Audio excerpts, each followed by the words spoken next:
Hi, welcome to day 5 of poetry. And today I'm going to read something to you called Robin Redbreast. And I'm going to put a link out there that you can click on so that you can read along with me if you want to pull that up, or you can just close your eyes and listen as I read and then go back and reread it yourself, okay? But while I read it, I want you to pay close attention to the fact that this poem has a lot of description, okay? I want you to think about the lines that describe the season of when this poem is set. And again, it's called Robin Redbreast. It says, "Goodbye, goodbye to summer, for summer's nearly done. The garden's smiling faintly, cool breezes in the sun. Our thrushes now are silent, our swallows flown away.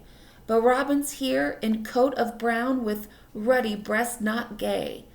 Robin, Robin, redbreast, oh Robin dear, Robin singing sweetly in the falling of the year."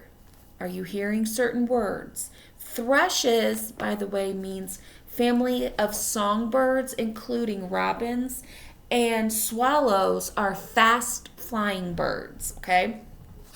A ruddy color is a healthy red color.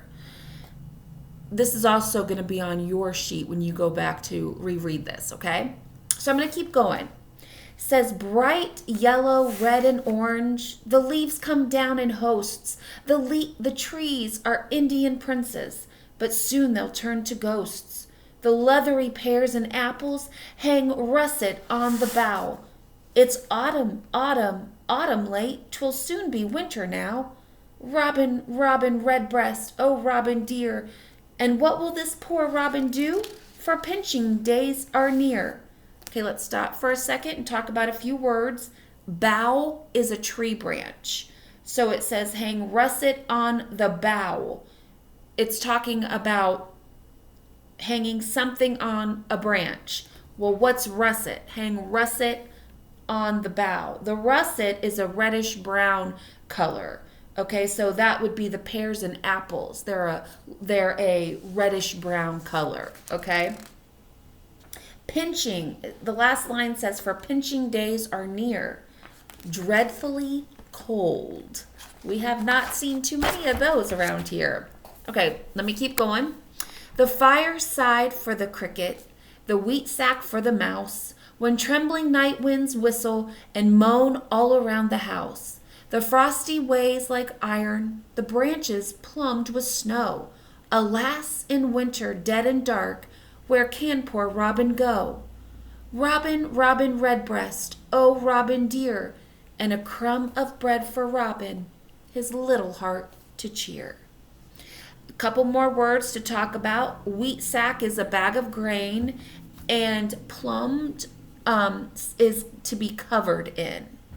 So it says the branches plumbed with snow. They were covered in snow. Okay, so some things that you're going to have to know is what is true of the poem that we just read. Did it have rhyming words? Was it written in paragraphs or stanzas? Does it have dialogue? Does it have scenes? We haven't really talked about scenes yet, but you know what dialogue is. And does it have dialogue? You have to decide that.